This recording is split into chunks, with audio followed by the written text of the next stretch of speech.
রোহিঙ্গা ভাইরা ভালো করে শুনিয়া নেন, এইরকম সময় যদি আপনি উল্টা কাজে লাগান, আপনি তো মুসলমান। আপনারা যখন এই দেশে আসছিলেন, আমরা আপনাদেরকে আসতে দিতে চাই নাই, আমরা আসতে দিতে চেয়েছি, প্রশাসন দিতে চাই নাই, সরকার চাই নাই। আমরা আলেমেরা প্রত্যেক মাহফিল থেকে বারবার জোর আওয়াজ জানাইছি, আমার মুসলমান ভাই, আল মুসলিম কাজাসাদিন ওয়াহিদ, মুসলমান এক শরীরের মতো। মিয়ানমারে মুসলমান মায়ের খাবে, বাংলার মুসলমান আমরা সহ্য করতে পারি না। আমরা সরকার বাহাদুরের কাছে দাবি জানানোর পর এই বাংলার ভিতরে আপনাদেরকে সুযোগ দেওয়া হয়েছে। আজকে যদি আপনারা কিডন্যাপার হয়ে যান, আজকে যদি আপনারা ছিনতাইকারী হয়ে যান, ডাকাত হয়ে যান, লজ্জায় মুখ দেখাইতে পারি না। মানুষ আমাদেরকে ছোট বড় কথা বলে, কি ব্যাপার, তাদের দোষ না থাকলে কি হয়েছে, ওই দেশে এমন করছে বিদায় হয়েছে, এইরকম কথা আমাদের শোনা লাগে। ও কলিজার যুবক, ও রোহিঙ্গা ভাই, খবরদার, হাতে পায়ে ধরিয়া বলি, মুসলমানের ইজ্জত নষ্ট করিও না, মুসলমানের ইজ্জত নষ্ট করিও না। তোমাদের প্রতি আমাদের যে আস্থা নিয়ে এই দেশে তোমাদেরকে আনছিলাম ভাই, তোমরা আমাদের, তোমাদের কষ্ট সহ্য করতে পারি না, যার কারণে সরকার বাহাদুরের হাতে পায়ে ধরছি। আজকে যদি তোমরা এসে এমন অকারেন্স করো, আমরা মুসলমানেরা লজ্জিত হয়ে যাই। এজন্য অনুরোধ করব, ওই ছোট্ট মাসুম বাচ্চাদের চেহারার দিকে তাকাইলে দিল থেকে বদদুয়া এসে যায়। দুনিয়া কয়দিনের রে ভাই, কয়দিনের দুনিয়া, মরিয়া গেলেই সব শেষ হইয়া যাবে। এত টাকার প্রয়োজন তোমার, তুমি লোকের সন্তানটা কিডন্যাপ করো। আর যদি তোমার সন্তান কেউ কিডন্যাপ করবো, ছোট্ট বাচ্চা মাটির ভিতরে পুঁতিয়া রাইখা বাবার কাছে টাকা চাই, ছোট্ট বাচ্চা ডাকলেই কয় বাবা দ্রুত টাকা নাই মারিয়া ফেলাই। এগুলো দেখিয়া সহ্য করা যায় না, সহ্য করতে পারি না।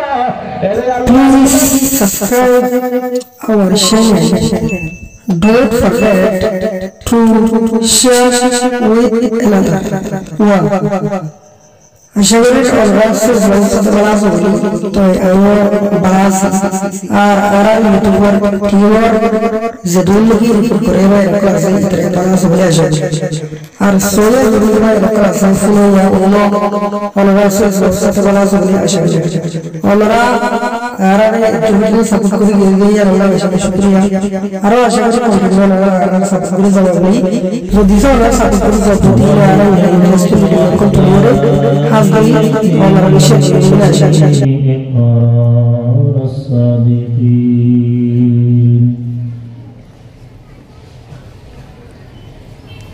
ونشهد أن لا إله إلا الله رب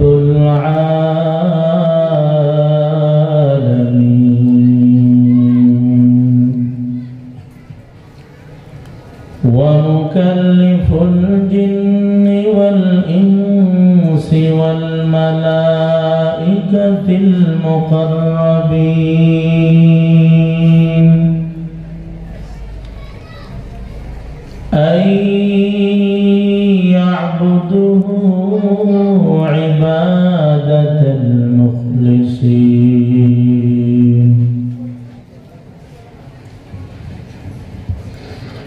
ونشهد أن سيدنا وسندنا وحبيبنا وحبيب ربنا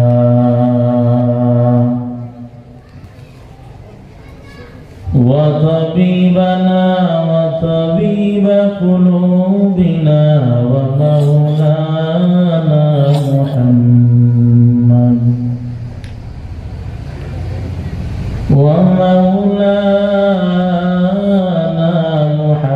محمدا عبده ورسوله صلى الله تعالى عليه وعلى آله وأصحابه وأصحابه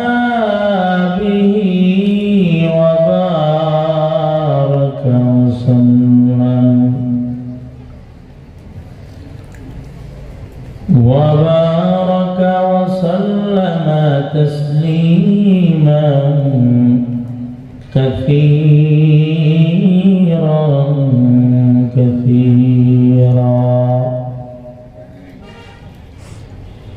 أما بعد فأعوذ بالله من الشيطان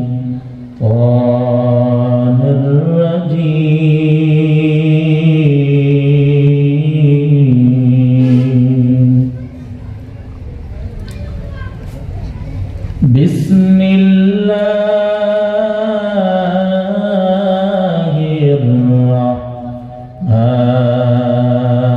الرحمن الرحيم والعصر إن الإنسان لفي خسر إلا الذين آمنوا وعملوا الصالحات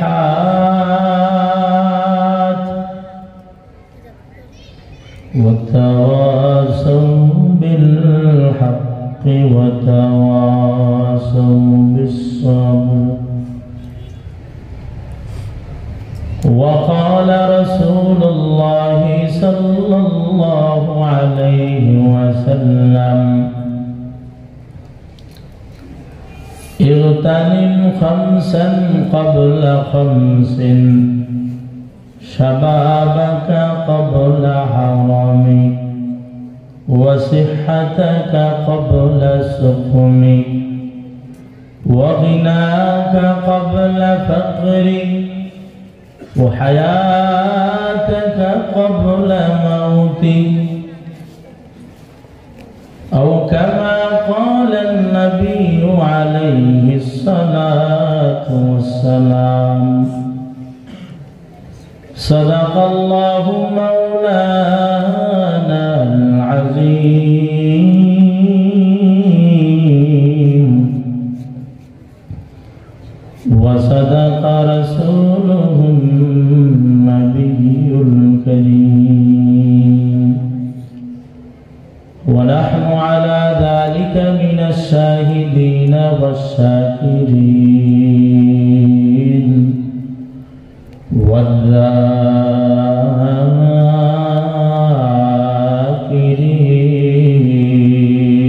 والذاكرين والحمد لله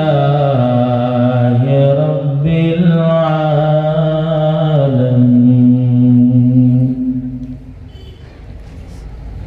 اللهم صل على روح محمد في الأرواح وعلى جسد محمد في الأجساد وعلى قلب محمد في القلوب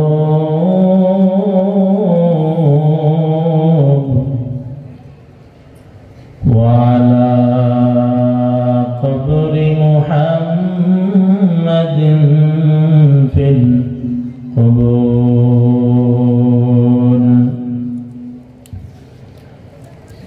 मोमिन जो फिदा नक्शे कफे पाए नबी हो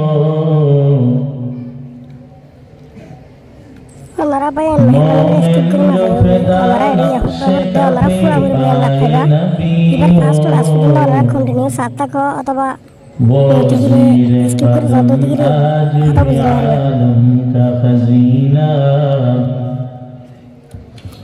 वो ज़ीरे कदम आज भी आलम का खजीना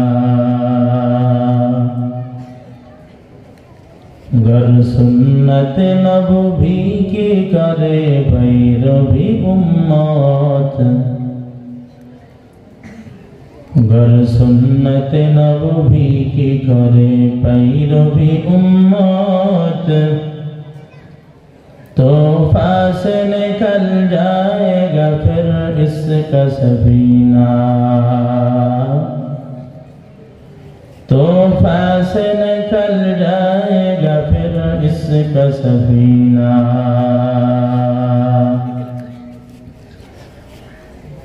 आशिक हो बिरादर शहंशाह दो आलम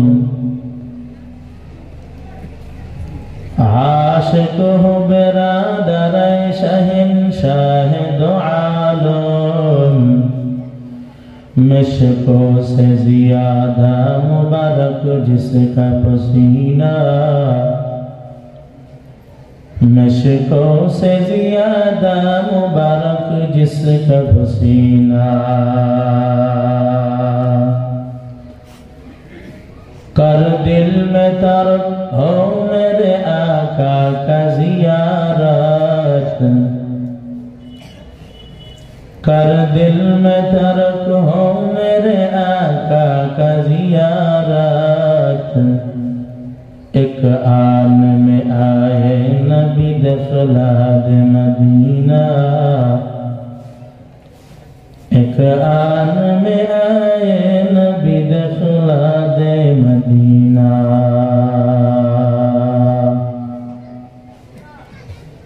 कत যত্নের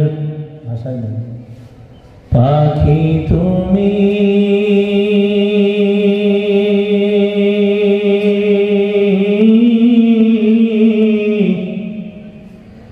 কাজল বারণ টিয়া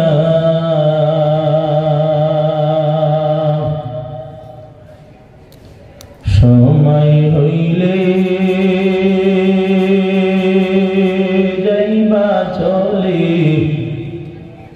এই দুনিয়ার সব থুয়া কথা বলেন ঠিক কিনা কত যত্নের পাখি তুমি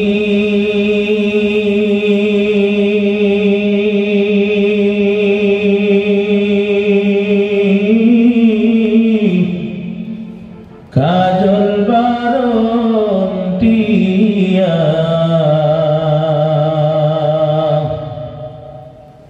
সময় হইলে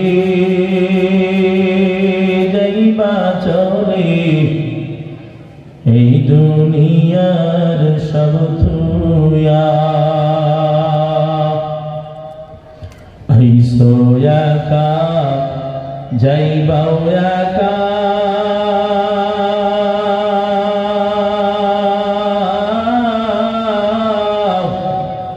ওরে সঙ্গে কেহ যাবে না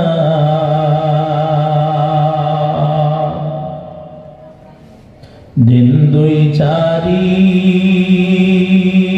কেন্দ্রে সবে কেউ তো ফিরে চাইবে না কত আদর করত তোমার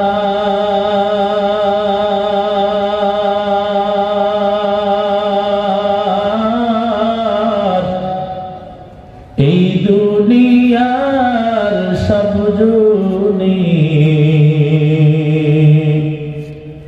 সবাই মিলিয়া রাখবে তোমার বাড়ির নামার গোরস্থানে আত্মীয় স্বজন আসবে সবে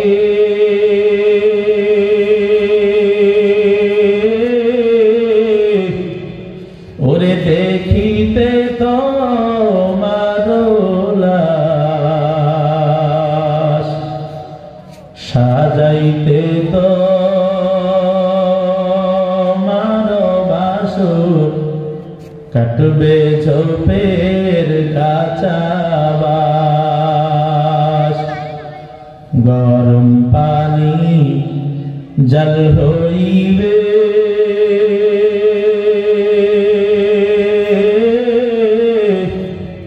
ওরে গোসলের লাগিয়া রাজা বাদশাহ ধনী গরিব কোথায় যাইবা পালায়া দাদা গেল বাবা গেল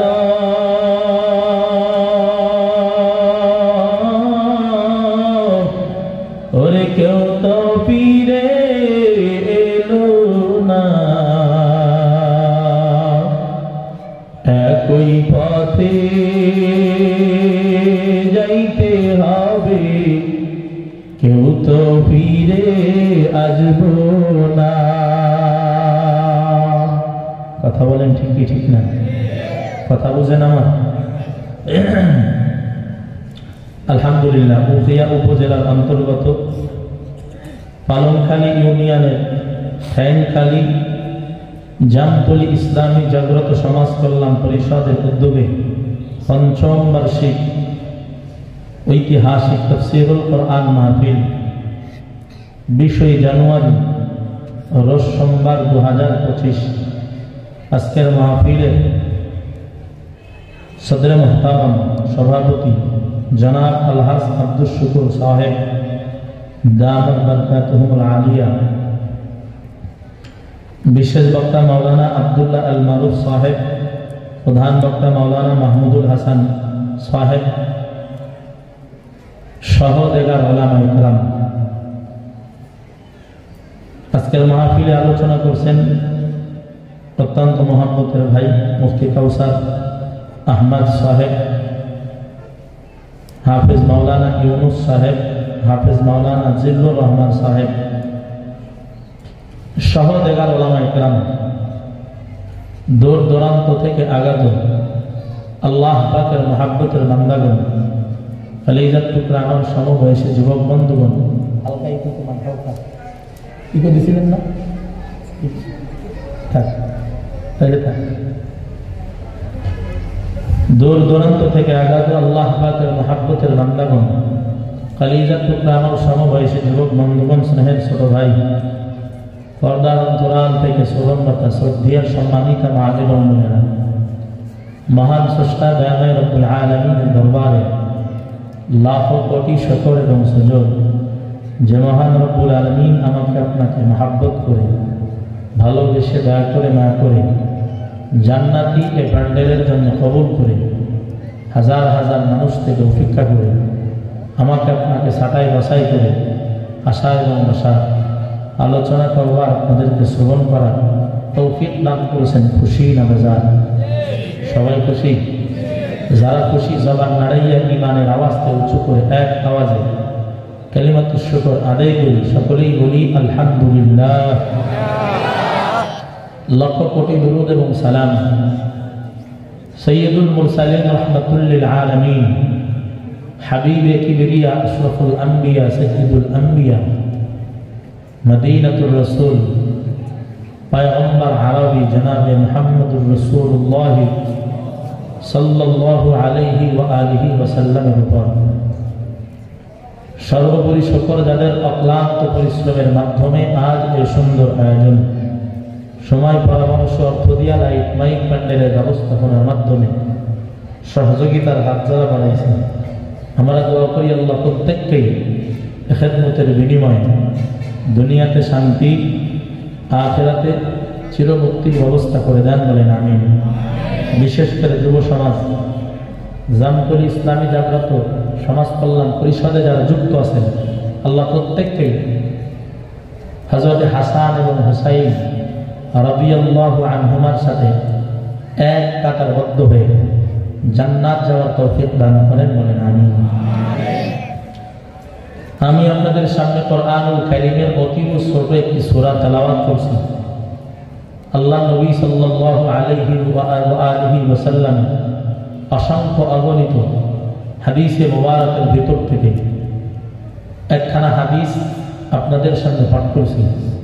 কোরআন এবং হাদিসকে সামনে রেখে কিছু কথা বলবার নিয়তে আপনাদের সামনে বসছি। আল্লাহ তাআলা যেন আমাকে কিছু কথা বলার, আপনাদেরকে শোনার, ইখলাসের সাথে বলার, আমলের নিয়তে বলার, আমলের নিয়তে শোনার তৌফিক দান করেন, বলেন আমিন।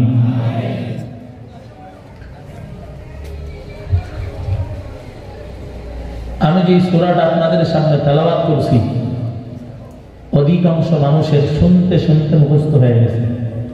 কথা বলেন ঠিক কি ঠিক না? ছোট্ট একটা সূরা, 3 আয়াত বিশিষ্ট কুরআনুল কারীমের ভিতরে 2টা সূরা আছে। একটা হলো সূরা কাউসার আর একটা হলো সূরা আসর।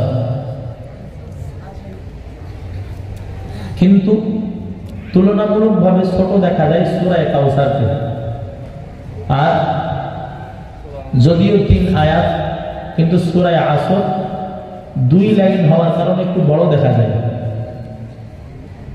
তারপরেও কুরআনুল কারীমের ছোট্ট ছোট্ট সূরার ভিতর থেকে বাছাই করে দেখা যায় এই 2টা সূরাই ছোট। এর পরের সূরা একটু বড়, 4 আয়াত বিশিষ্ট সূরা ইখলাস। তো ছোট্ট 2টা সূরার একটা সূরা আপনাদের সামনে আমি পাঠ করছি। যদিও সূরাটা ছোট দেখা যায়, আকার ইঙ্গিতে যদিও সূরাটা ছোট্ট দেখা যায়, তাৎপর্য ফজিলাত কোন দিক থেকে এই সূরাটা কম না। অনেক দামি একটা সূরা আপনাদের সামনে তেলাওয়াত করছি।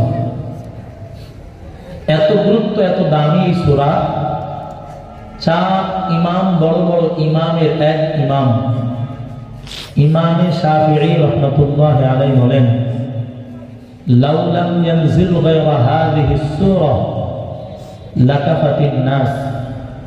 আল্লাহ তাআলা যদি কুরআনুল কারীমের 113টা সূরা নাজিল নাও করতেন, শুধুমাত্র সূরা আসরটা নাজিল করতেন, আর এই আসরের উপরে যদি দুনিয়ার মানুষ আমল করত, জান্নাতি হয়ে কবরে যেত।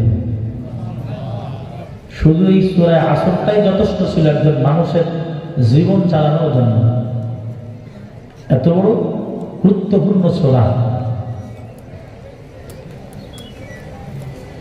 আমার বিশ্বাস এখানে যারা বসছেন সকলের মুখস্থ আছে, কি আছে না? যাদের নাই মুখস্থ করার চেষ্টা করবেন, আল্লাহ মুখস্থ করার তৌফিক দান করেন, বলেন আমিন। এই ছোট্ট সূরার ভিতরে আল্লাহ তাআলা কিছু মেসেজ আমাদেরকে দিয়েছেন, যেই মেসেজগুলো যদি আমরা ফলো করি আমাদের জীবনটা সার্থক হয়ে যাবে। আল্লাহ বলেন, ওয়াল আসর, আসরের শপথ, ইন্নাল ইনসানা লাফি খুসর, বস্তু সকল মানুষই ক্ষতিগ্রস্ত, ইল্লাল্লাযীনা আমানু, তারা ছাড়া যারা ঈমান আনছে, ওয়া আমিলুস সালিহাত, নেক আমল করে, ওয়া তাওয়াসাউ বিল হক, নিজে হকের উপরে কায়েম, অন্যকে হকের দাওয়াত দেয়, ওয়া তাওয়াসাউ বিস সবর, প্রত্যেক কাজে আমরা ধৈর্য ধারণ করে। এই 4 গুণ মানুষ ছাড়া, 4 গুণওয়ালা ছাড়া দুনিয়ার যত মানুষ আছে সব মানুষই ক্ষতিগ্রস্ত হয়ে যাবে। এই সূরার শুরুতে আল্লাহ কসম করেছেন ওয়াল আসর, এই ওয়াওটাকে বলা হয় ওয়াওয়ে তাসমিয়া। যত সূরার শুরুতে দেখবেন ওয়াও দ্বারা আল্লাহ শুরু করেছেন, প্রত্যেকটা জায়গায় আল্লাহ কসম করেছেন। ওয়াস-সামাই যাতিল বুরুজ ওয়াল ইয়াউমিল মাওউদ ওয়াস-সামাই ওয়াত-তারিক ওয়া মা আদরাকা মাত-তারিক ওয়াল ফাজরি ওয়া লায়ালিন আশর ওয়াশ-শাফঈ ওয়াল ওয়াতর والشمس وضحاها والقمر إذا تلاها والعاديات ضبحا فالموريات قدحا ويل لكل همزة لمزة الذي جمع مالا وعددا والتين والزيتون وطور سينين وهذا البلد الأمين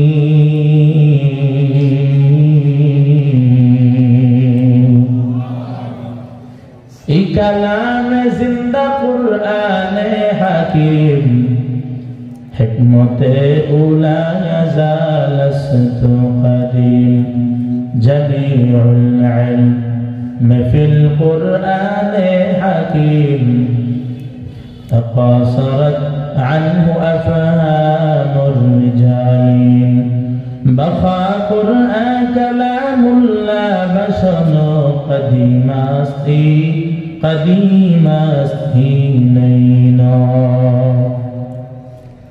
الله رب العالمين যত সূরার শুরুতে কসম করেছেন এই কসম ওয়াওকে বলা হয় ওয়াওয়ে কসমিয়া আল্লাহ কসম করে করে যা বলেছেন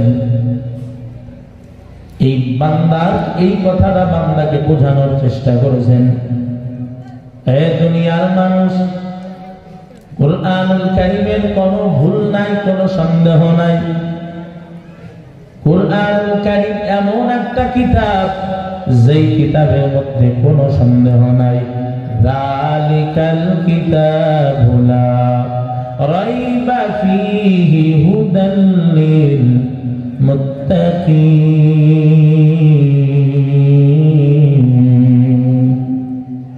আল্লাহ বলে এমন একটা কিতাব যার মধ্যে কোনো সন্দেহ নাই এই কিতাবের ভিতরে কেউ যদি সন্দেহ করে তার ঈমান নাই কি নাই ঈমান নাই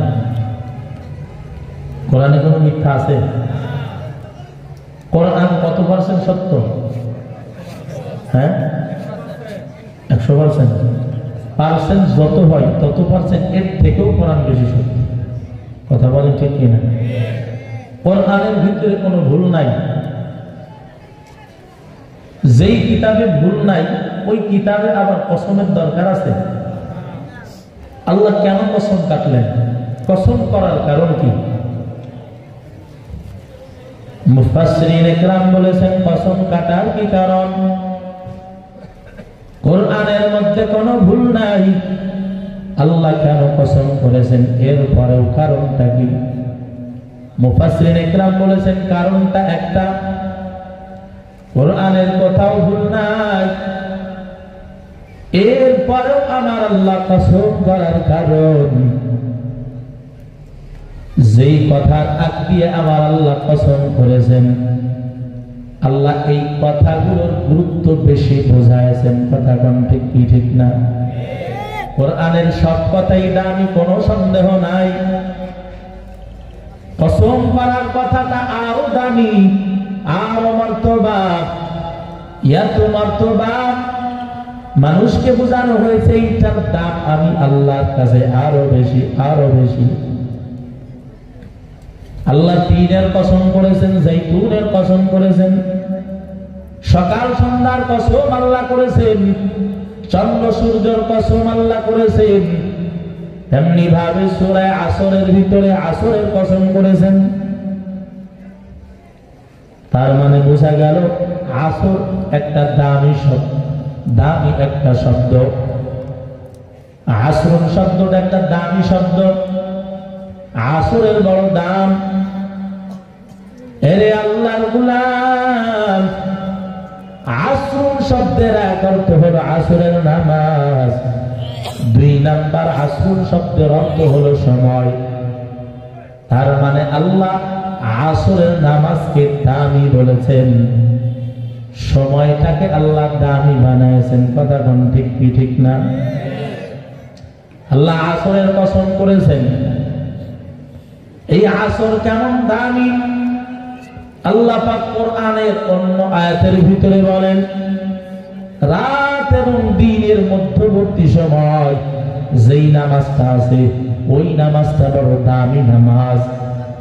এরে আল্লাহর গোলাম, এই আসর এত দামি একটা নামাজ, আল্লাহ পাকের দুই দল ফেরেশতারা জমিনের ভিতরে ডিউটি পালন করেন। মুফাসসিরিনে কেরাম বলেছেন দুই দল ফেরেশতারা এই জমিনে ডিউটি পালন করতে আসে। এক দল আসে দিনের শেষ ভাগ, চলে যায় আবার রাতের শেষ ভাগে। আবার একদল ফেরেশতা আছে যারা আসে দিনের শুরু ভাগে, চলে যায় শেষ ভাগে। আসরের নামাজটা দিনের শেষ ভাগের নামাজ। আল্লাহ তাআলা এই যে আসরের কসম করেছেন, তার মানে বুঝাইলেন আসর একটা দামি নামাজ। যারা এই নামাজের ভিতরে থাকবে, মুফাসসিরগণ বলেন এই নামাজের ভিতরে যারা থাকবে, নামাজ যারা পড়বে, দিনের ডিউটি পালন করনেওয়ালা ফেরেশতা যখন বিদায় নিয়ে চলে যায়, আর রাতের ডিউটি করনেওয়ালা ফেরেশতারা যখন এসে যায়, যাদেরকে আসরের নামাজে পাই, ডিউটি করনেওয়ালা ফেরেশতারা বলে যায়, ও রাতের ডিউটি করনেওয়ালা ফেরেশতারা, এই মানুষটা আসরের নামাজে তারে আমরা পেয়েছি, সুতরাং এই মানুষটা বড় দামি, আমরা তার ব্যাপারে সত্যায়ন ভালো করলাম, তোমরাও তার ব্যাপারে ভালো করিও। এরে আল্লাহর গোলাম, এত দামি নামাজ, এই হাসা কেন করে? সমস্যা কি? সমস্যা কেন? একবারে মাথা নিচের দিকে রাখুন, হাসাহাসি চলবে না, এটা তামসার মজলিস না।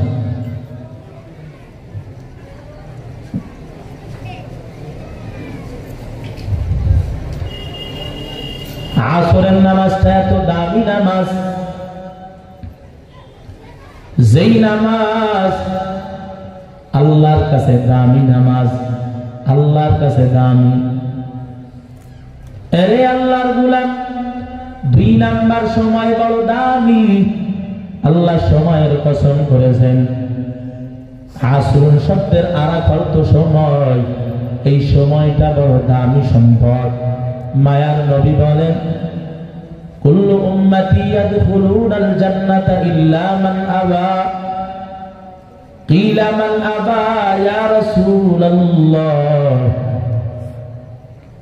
আল্লাহর নবী বলেন, সমস্ত উম্মত জান্নাতি হয়ে যাবে, তবে কিছু উম্মত বাদে। সাহাবায়ে কেরাম প্রশ্ন করলেন, কারা সেই উম্মত যারা জান্নাতে যাইতে পারবে না?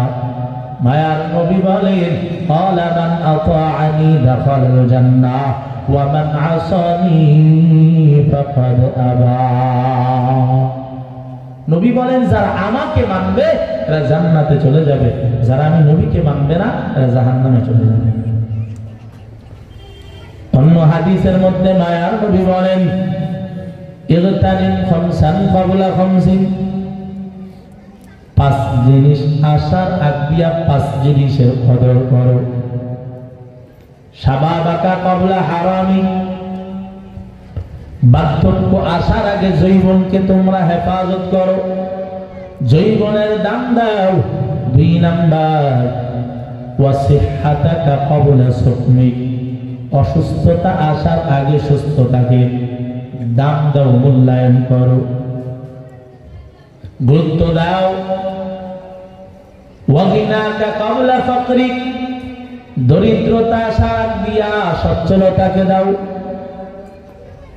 চার নাম্বার, ওয়াহায়াতাকা ক্বাবলা মাউতিক, মৃত্যু আসার আগ দিয়া হায়াতটাকে তোমরা মূল্যায়ন করো, কারণ এই হায়াতটা বড় দামি সম্পদ। কথা কোন ঠিক কি ঠিক না? এরে আল্লাহর গোলাম, হায়াত কেমন দামি সম্পদ, যেই বান্দা দুনিয়ার ভিতরে নিজের হায়াতটাকে কাজে লাগায়, ওই বান্দা দুনিয়াতে দামি হয়ে যায়।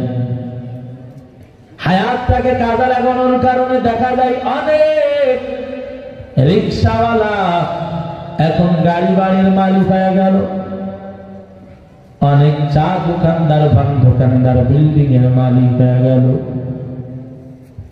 অনেক কৃষক সময়টাকে কাজে লাগানোর কারণে গাড়ির মালিক, বাড়ির মালিক।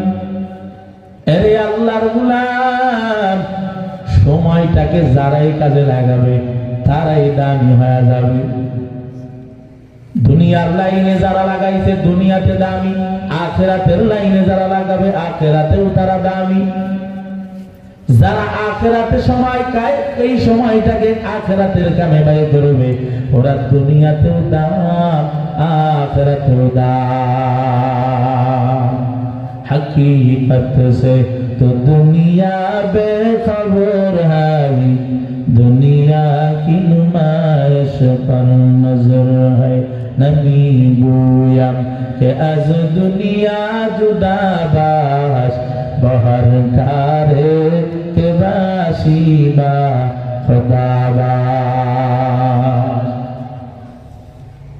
दुनिया लाइने जरा समय लगाइया দুনিয়ার পিছনে ছুটেছে, এরে আল্লাহর বান্দা নজর করে দেখেন তাদের নাম মানুষে নেওয়ার সময় সম্মানের সাথে নাই। তা বলেন ঠিক ঠিক না? দুনিয়ার লাইনে সময় লাগাইছে। মাদ্রাসাতেও পড়ানো হয়, স্কুলেও পড়ানো হয়। মাদ্রাসার বইগুলো যারা লিখছে, স্কুলের বইও তো এক শ্রেণীর মানুষে লিখছে। এই যে লেখার কারণটা, যেই মানুষটা বই লিখছে, মাদ্রাসা হোক স্কুলের হোক, ওই মানুষটা যদি সময়টা কাজে না লাগাইত সম্ভব হইত? সম্ভব হইত? এর ছাত্র ভাইয়ের দল, যার লেখা বই তুমি পড়ো, একটু ভাবিয়া দেখো ওই মানুষটা নিজের সময়টাকে কেমন কাজে লাগাইল।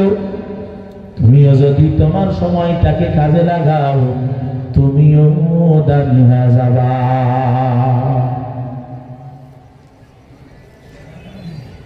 আর যারা সময় কাজে লাগাবে না, ওরা দুনিয়াতেও ক্ষতিগ্রস্ত, আখিরাতেও ক্ষতিগ্রস্ত।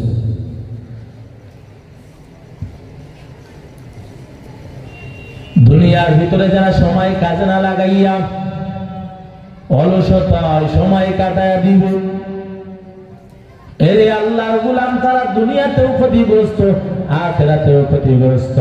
ভালো করিয়া শুনিয়া নেন, একটা উদাহরণ দিলে বুঝবেন। দুইজন যুবক বাংলার জমিন থেকে অতি ধনী হওয়ার জন্য, দ্রুত টাকাওয়ালা হওয়ার জন্য বিদেশের জমিনে চলিয়া গেল। 3 বছর সময় লাগাইয়া ফলাফল দেখা গেল।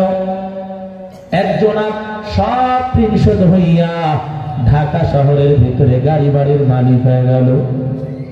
আর এক যুবক সন্তানকে দেখা গেল 3 বছর বিদেশের জমিনে সময় লাগানোর পর, এরপরও যে গিনা করে ঋণ করে বিদেশের জমিনে গেছিল, ওই ঋণ আজও পরিশোধ করতে পারে নাই।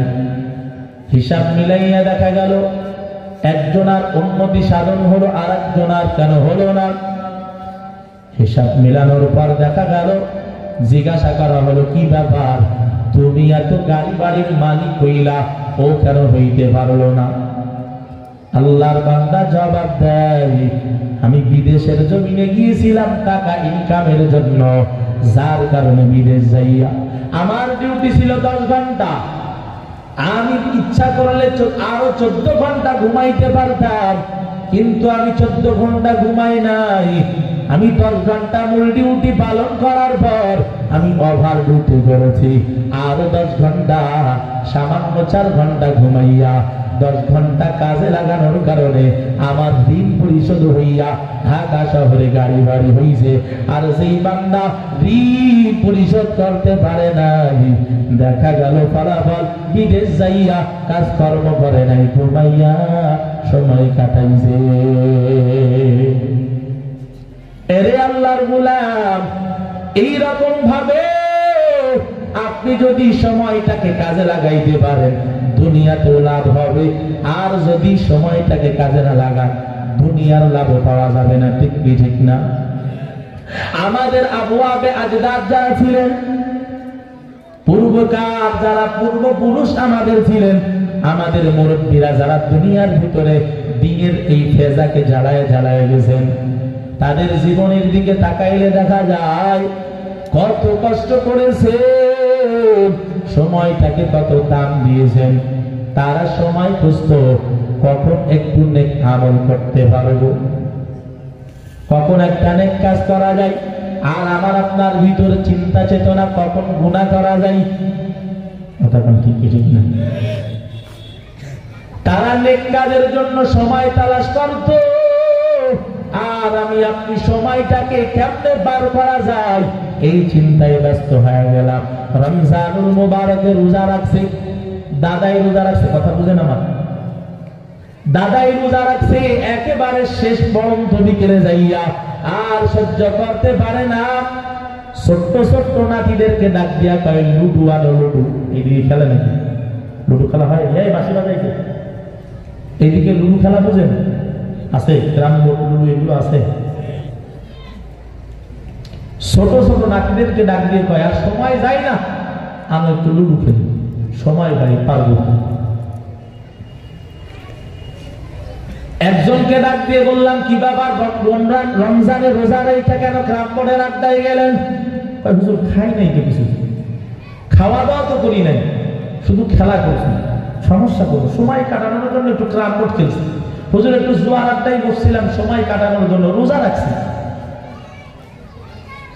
অথচ আমাদের আকাবিরিনদের জীবনীতে দেখতে দেখা যায় সময় তালাশ করতে কখন একটু সময় পাইব, একবার সুবহানাল্লাহ বলা যাবে। একবার সুবহানাল্লাহর কত দাম দুনিয়ায় থাকতে থাকতে বোঝা যাবে না।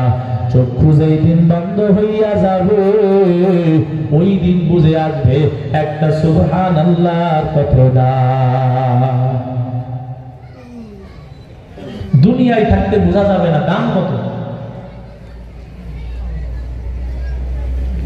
আল্লামা কারি সানাউল্লাহ পানিপতি রাহমাতুল্লাহি আলাইহি তাফসীরে পাইজাবি যিনি লিখেছেন, এই কারি সানাউল্লাহ পানিপতি বলেন একটা ওয়াকিয়া বর্ণনা করেন। এক আল্লাহর বান্দা পথিক রাস্তা দিয়ে হেঁটে যায়, রাস্তা দিয়ে চলতে চলতে চলতে চলতে হঠাৎ কইরা তার নজরের ভিতরে একটা বড় কবরস্থান পড়িয়া গেল। বড় কবরস্থান নজরে পড়ার পর আল্লাহর বান্দা নিয়ত করলো কবরস্থান যেহেতু সামনে পড়েছে একটু জিয়ারত করিয়া যাই। এমন নিয়ত কইরা আল্লাহর বান্দা কবরস্থানের পাশে গিয়ে একটু দাঁড়াইছে। দাঁড়ানোর সাথে সাথে কানের ভিতরে কোরআন তেলাওয়াতের আওয়াজ। কে কোরআন তেলাওয়াত করে? মানুষ তো দেখা যায় না। আল্লাহর বান্দা চতুর্দিকে তাকায়, কোরআন তেলাওয়াতের আওয়াজ কোথা থেকে ভেসে আসতেছে, মানুষ তো দেখা যায় না। ভালো করিয়া নজর দিয়া দেখে এক আল্লাহর বান্দা কবরের ভিতরে বইসা বইসা আল্লাহর কালাম তেলাওয়াত করতেছে। কোরআন শেখাও ছেলে মেয়েকে ওহে মুসলমান, জান কবরের সময় তোমার হইবে রে আসান। কোরআন শেখাও ছেলে মেয়েকে ওহে মুসলমান, জান কবরের সময় তোমার হইবে রে আসান। একটি ছেলে আলেম হলে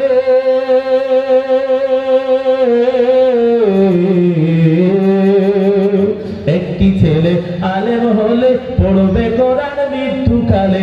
একটি ছেলে আলেম হলে পড়বে কোরআন মৃত্যুকালে। ভেঙে যাবে মরদুদ শয়তান, বাজবে রে ঈমান, জান কবরের সময় তোমার হইবে রে আসান। ঠিক না? ওই আল্লাহর বান্দা কবর স্থানের পাশে দাঁড়াইয়া কোরআন তেলাওয়াতের আওয়াজ, কোথার থেকে কোরআন তেলাওয়াতের আওয়াজ আসতেছে। আল্লাহর বান্দা নজর করিয়া থাকে এক আল্লাহর গোলাম কবরের ভিতরে বইসা বইসা আল্লাহর কালামের তেলাওয়াত করতেছে। এই তেলাওয়াত করা দেখা এই পথিক ওই কোরআন তেলাওয়াতকারীকে কারিউল কুরআনকে ডাক দেয়া কয়, ও তেলাওয়াতকারী ভাই, কি ব্যাপার, আপনি কেন কবরের ভিতরে পয়সা পয়সা তেলাওয়াত করতেছেন? আপনার কি ঘর বাড়ি নাই? আপনি কি মসজিদ মাদ্রাসা পান নাই? সেখানে গিয়ে তো বলতে পারেন, এখানে কেন? কবরের ভিতর থেকে ওই আল্লাহর বান্দা জবাব দিয়ে দিয়ে বলতেছে, ও পথিক ভাই আমার, আমার ঘরও ছিল, বাড়িও ছিল, কিন্তু আমাকে আমার বাড়ির মানুষেরা 3 কাপড় পরাইয়া 3টা কাপড় দিয়া 3টা বাঁধন লাগায়া এই কবরস্থানের ভিতরে দীর্ঘ বছর আগে রেখে গেছে। আপনি কি মারা গেছেন কবরের মানুষ? কবরের ভিতর থেকে তারা আকারি ডাক দিয়ে দিয়া কয়, হ্যাঁ আমি একজন মৃত মানুষ, আমি একজন লাশ। এই লাশ হইয়া কেমনে কোরআন তেলাওয়াত করলেন? কয়দিন তেলাওয়াত করতেছেন? বলে 450 বছর। সুবহানাল্লাহ। কয়েকজন বলছে সুবহানাল্লাহ। এই মাহফিলের ময়দানে বসে বসে একটু সুবহানাল্লাহ আলহামদুলিল্লাহ এগুলো বললে লাভ না লস? হ্যাঁ,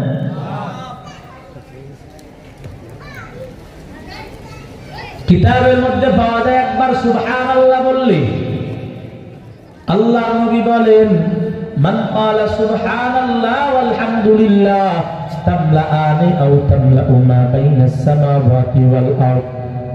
আসমান এবং জমিনের ভিতরে যত ফাঁকা জায়গা আছে, একবার সুবহানাল্লাহ বলার কারণে আমার আল্লাহ এই আসমান জমিনের ভিতরে যত ফাঁকা জায়গা আছে আমলনামা ভরপুর করে সওয়াব দিয়ে দেয়। কয় বছর তেলাওয়াত করে? 450 বছর তেলাওয়াত করে। কেমনে সম্ভব? আল্লাহর বান্দা ডাক দিয়ে কয়, উদউনি আস্তাজিব লাকুম। আমার আল্লাহ বলেছে, ও বান্দা তুমি আমারে ডাক দিবা, আমি আল্লাহ সাড়া দিব। আমি জমিনে থাকতে থাকতে আমার মাওলাকে ডাকছি, আমার আল্লাহকে ডাক দিয়া দিয়া বলছি, দয়ার মালিক আমি এই কালামকে বড় ভালোবাসি, এই কোরআনকে আমি বড় ভালোবাসি আল্লাহ। আমি জানি আমার যে কোনো সময় ডাক চলে আসবে, আমি চলে যাব, মারা যাব। ও দয়ার মালিক আমার আপনার কাছে কোনো দাবি নাই, একটা দাবি আপনার কাছে, আমি দুনিয়াতে কোরআনকে যেমন মহব্বত করি, আমার মরণের পর আমি কোরআন তেলাওয়াত এই জমিনে যেমন করি, আমার মরণের পরও আমি কোরআনের তেলাওয়াত করতে চাই। আমার আল্লাহ আমার দোয়াটাকে কবুল করেছে। আল্লাহ আজকে ওই দোয়া কবুলের দ্বারাই আজকে কবরের ভিতরে 450 বছর আমি কালামের তেলাওয়াত করি। এমন কথা বলার সাথে সাথে আল্লাহর বান্দা পথিক সুবহানাল্লাহ বলিয়া ফেলাইছে। সুবহানাল্লাহ বলার পর ওই কবরওয়ালা ডাক দিয়া দিয়া বলতেছে, ও পথিক ভাই আমার, আমি তোমার কাছে কিছুই চাই না, তোমার কাছে আমি চাই তুমি তোমার ওই একবার সুবহানাল্লাহ নেকিটা আমাকে দিয়ে দাও। আল্লাহর বান্দা পথিক ডাক দিয়ে কয়, কি ব্যাপার, আপনি 450 বছর কোরআন তেলাওয়াত করেন, অথচ এই তেলাওয়াত কত খতম যদি 30 দিনে 1 খতম হয়, কত হাজার খতমের সওয়াব আপনার আমলনামায়, এরপরেও কেন আপনি আমার একটা সুবহানাল্লাহর নেকি নিতে চান? আমার সুবহানাল্লাহর নেকি কেন নিতে চান? এই কথা বলার পর ওই কবরওয়ালা ডাক দিয়ে বলেন, হে পথিক ভাই আমার, যদিও আমি 450 বছর কবরের ভিতরে কোরআনের তেলাওয়াত করি, কিন্তু আমি পরীক্ষা নামক পরীক্ষার হল থেকে আমি বিদায় হয়ে গেছি। দুনিয়া নামক পরীক্ষার হল থেকে বিদায় হওয়ার কারণে তেলাওয়াত জারি আছে, কিন্তু এই 450 বছরের তেলাওয়াতের দ্বারা আমার আল্লাহ একটা নেকিও আমাকে দেয় না। পরীক্ষার হলে যদি কেউ পরীক্ষা দিতে যায়, পরীক্ষার হলে যদি না লিখা খাতা যদি বাড়ি নিয়ে যায়, আপনারা বলেন ওই খাতা বাড়ি নিয়ে যাওয়ার কারণে 6 ঘন্টা পর যদি ফিরে এসে বলে নেন খাতা জমা নেন, কি পরীক্ষার হল নিয়ন্ত্রক কি খাতা জমা নেবে? হ্যাঁ, প্রশ্নের উপরেই লিখে দেওয়া আছে 3 ঘন্টা সময়। পরীক্ষার হলে যত কলম চালাইবা তত তোমার নাম্বার বাড়বে। 10 প্রশ্নের অ্যান্সার দিতে পারবা, তুমি 100 মার্ক পেয়ে যাবে। তবে শর্ত কোথায় বলেন? পরীক্ষার হলে কেউ যদি নিয়ত করে 10টা প্রশ্ন সুন্দরভাবে জবাব দিতে গেলে 3 ঘন্টায় হবে না, আমি বাসায় গিয়ে সুন্দরভাবে সাজায় 10টা প্রশ্নের জবাব দিয়ে আনি, এইরকম ভাইবা কেউ যদি নিয়ে যায় 6 ঘন্টা পরে যদি ওই খাতা জমা দিতে আসে, আর যদি বলে আমি সুন্দরভাবে 10 প্রশ্নের অ্যান্সার দিয়েছি, বাসায় গিয়ে সুন্দরভাবে লিখে নিয়ে আসছি, আমার নাম্বারটা একটু বেশি দিয়ে, আপনারা বলেন পরীক্ষার হল নিয়ন্ত্রক ওই খাতা জমা নেবে? নাম্বার দিবে? বরং ওই খাতা পরীক্ষার হল থেকে বের করার কারণে শাস্তির আওতায় তাকে নেবে। নেক আমলের সম্পর্ক দুনিয়ার ভিতর, হায়াতের সাথে নেক আমলের সম্পর্ক। চক্ষু বন্ধ হওয়ার সাথে সাথে নেক আমলের দরওয়াজা বন্ধ হয়ে যাবে।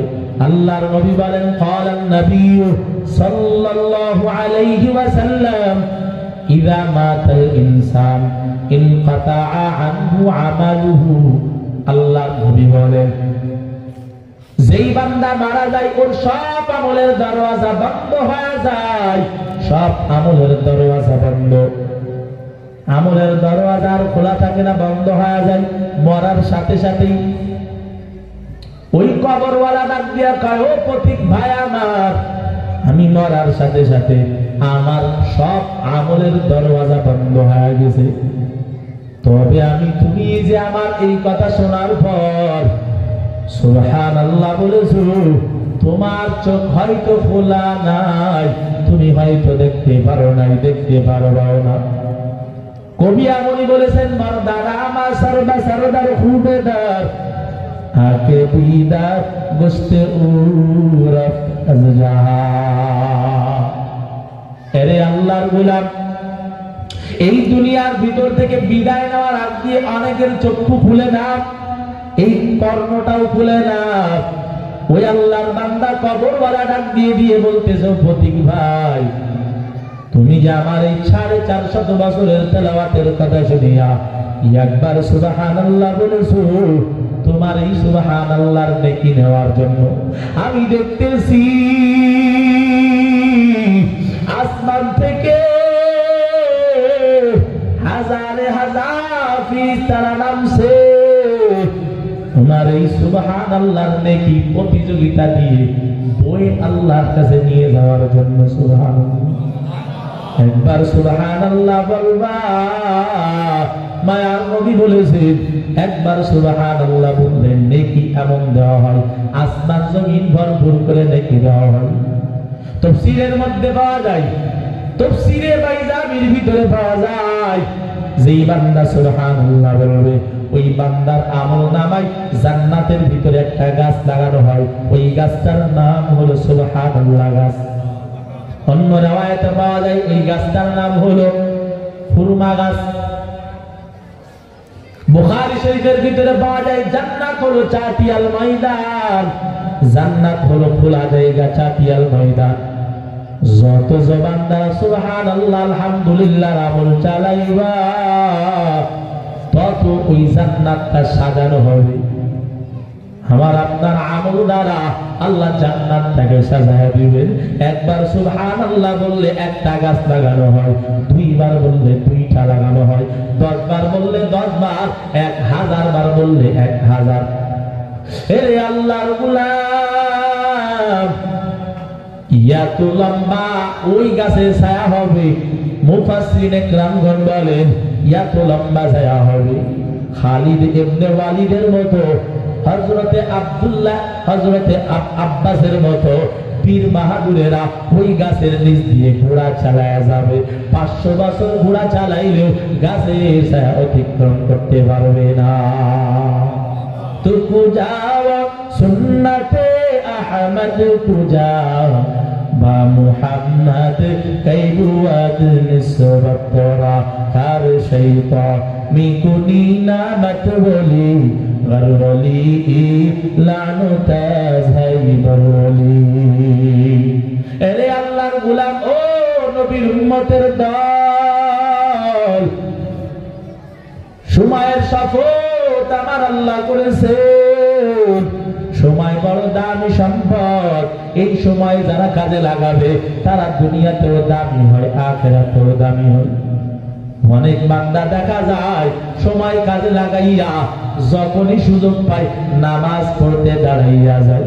এরে আল্লাহর গোলামেরা, আমার আল্লাহর কাছে যেই বান্দা সময় পাওয়ার সাথে সাথে হাজিরাই দিয়ে চলে যায়, যেই বান্দা নামাজে দাঁড়াইয়া যায়, আমার আল্লাহর কাছে তাদের দাম বেড়ে যায়। যেই বান্দা সময় পাওয়ার সাথে সাথে কোরআন তেলাওয়াতে মগ্ন হইয়া যায়, ওই বান্দা আমার আল্লাহর কাছে দামি হয়ে যায়। যে বান্দা সময় পাওয়ার সাথে সাথে আহলুল্লাহর সহবতে সময় লাগায়, ওই সময়টা দামি হয়ে যায়। এই মজলিসে আসছে মায়ার নবী ডাক দিয়ে দিয়ে ভাই তাদারুসুল ইলমি সাআতাম মিনাল লাইলি খায়রুম মিন ইবাদাতি 60 সানা।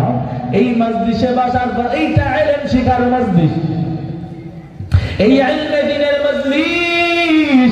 যারা সময় ব্যয় করিয়া একটা মাসআলা শিখতে পারবা, একটা মাসআলা শেখার কারণে 60 বছর রাতের বেলা দাঁড়ায়া দাঁড়ায়া নামাজ পড়লে যেই সওয়াব হইতো, একটা মাসআলা এই দ্বীনি ইলমের মজলিসে সময় দেওয়ার কারণে, একটা মাসআলা শেখার কারণে 60 বছরের নামাজের সওয়াব আমার আল্লাহ আমল নামায় ঢোকা দিবে। এজন্য দরকার আছে না নাই? সময়টাকে কাজে লাগাও হে মুমিন, ও পর্দার অন্তরালার মা, সময় কাজে লাগাও। অনেকেই ডাক দিয়ে দিয়ে কয় আমরাও সময় কাজে লাগাই, নারীরা কয় আমরা পরকীয়ায় সময় লাগাই, যুবকেরা বলে আমরা ফেসবুক ইউটিউবে সময় লাগাই। আছে না না? রাত্রের বেলা কম্বলের ভিতর ঘুমাইতে যায়, এরপরেও 2টা 3টা নামাজ দেয়, যুবকের চোখে ঘুম আসে না, ঠিক না? কিসের কারণে ঘুম আসে না? বলে মোবাইলের কারণ। এদিকের যুবক মনে জানে আছে জামানা মোবাইলে খাইছে, জামানা মোবাইলে খাইছে, ঠিক না? জামানা মোবাইলে খাইছে, জামানা মোবাইলে খাইছে। এই সমস্ত নিশায় পড়া, এই সমস্ত ধোকায় পড়া নিশায় মেতেছে জামানা, মোবাইলে খাইছে, জামানা মোবাইলে খাইছে। রেডিও থুইয়া ট্যাব আসি, ট্যাব থুইয়া টিভি, টিভি থুইয়া মোবাইল আইলো, যা খুশি তা ভাবি। ওরে টিভির পর্দায় যাহা আছে মোবাইলে তা আছে, আরো কত আজে বাজে যুবক দেখতাছে। কথা কোন ঠিক কি ঠিক না? এইরকম নিশায় মেতে মেতে আজকে যুব সমাজ ধ্বংসের দিকে। তখন ঠিক কি ঠিক না? মোবাইলের ভিতরে দেখে ব্ল্যাকমেইল, মোবাইলের ভিতরে দেখে কিডন্যাপ, মোবাইলের ভিতরে দেখে অপহরণ। এইরকম অপহরণ আছে না নাই? হ্যাঁ, খুব সহজ ব্যবসা শুরু হয়েছে। কারো বাচ্চা অপহরণ কইরা গোপনে নিয়ে পাই যে 8 লাখ টাকা নাইলে দিব না, আছে না? এরে আল্লাহর গোলামেরা, যারা এই ময়দানে আছো ভালো করিয়া শুনিয়া নাও। এই এলাকার ঘটনাই বারবার ফেসবুকে যাই, বারবার দেখতে পাই। ও রোহিঙ্গা ভাইয়েরা, ভালো করে শুনিয়া নেন। এইরকম সময় যদি আপনি উল্টা কাজে লাগান, আপনি তো মুসলমান, আপনারা যখন এই দেশে আসছিলেন আমরা আপনাদেরকে আসতে দিতে চাই নাই, আমরা আসতে দিতে চেয়েছি, প্রশাসন দিতে চাই নাই, সরকার চাই নাই। আমরা আলেমেরা প্রত্যেক মাহফিল থেকে বারবার জোরালো আওয়াজ জানাইছি, আমার মুসলমান ভাই, আল মুসলিম কাজাসাদিন ওয়াহিদ, মুসলমান এক শরীরের মতো। মিয়ানমারে মুসলমান মায়ের খাবে, বাংলার মুসলমান আমরা সহ্য করতে পারি না। আমরা সরকার বাহাদুরের কাছে দাবি জানানোর পর এই বাংলার ভিতরে আপনাদেরকে সুযোগ দেওয়া হয়েছে। আজকে যদি আপনারা কিডন্যাপার হয়ে যান, আজকে যদি আপনারা ছিনতাইকারী হয়ে যান, ডাকাত হয়ে যান, লজ্জায় মুখ দেখাইতে পারি না। মানুষ আমাদেরকে ছোট বড় কথা বলে, কি ব্যাপার, তাদের দোষ না থাকলে কি আইছে, ওই দেশে এমন করছে বিদায় আইছে, এইরকম কথা আমাদের শোনা লাগে। ও কলিজার যুবক, ও রোহিঙ্গা ভাই, খবরদার, হাতে পায়ে ধরিয়া বলি, মুসলমানের ইজ্জত নষ্ট করিও না, মুসলমানের ইজ্জত নষ্ট করিও না। তোমাদের প্রতি আমাদের যে আস্থা নিয়ে এই দেশে তোমাদেরকে আনছিলাম ভাই, তোমরা আমাদের, তোমাদের কষ্ট সহ্য করতে পারি না, যার কারণে সরকার বাহাদুরের হাতে পায়েও ধরছি। আজকে যদি তোমরা এসে এমন অকারেন্স করো, আমরা মুসলমানেরা লজ্জিত হয়ে যাই। এজন্য অনুরোধ করব, ওই ছোট্ট মাসুম বাচ্চাদের চেহারার দিকে তাকাইলে দিল থেকে বদদুয়া এসে যায়। দুনিয়া কয়দিনের রে ভাই, কয়দিনের দুনিয়া, মরিয়া গেলেই সব শেষ হইয়া যাবে। এত টাকার প্রয়োজন তোমার, তুমি লোকের সন্তানটা কিডন্যাপ করো। আর যদি তোমার সন্তান কেউ কিডন্যাপ করতো, ছোট্ট বাচ্চা মাটির ভিতরে পুঁতিয়া রাইখা বাবার কাছে টাকা চাই, ছোট্ট বাচ্চা ডাকলি কয় বাবা দ্রুত টাকা নাই মারিয়া ফেলাই। এগুলো দেখিয়া সহ্য করা যায় না, সহ্য করতে পারি না। এরে আল্লাহর গোলাম, আর একটা বাচ্চার রুটি গালে দিয়া গলার ভিতরে হাত দিয়া ঠাসিয়া ধরিয়া রাখছে, চোখ দুইটা উল্টাইয়া গেছে। দেখতে এইগুলা ভালো লাগে না, বড় খারাপ লাগে। অনুরোধ করবো, মুসলমানের ইজ্জত নিয়ে খেলা করিয়েন না।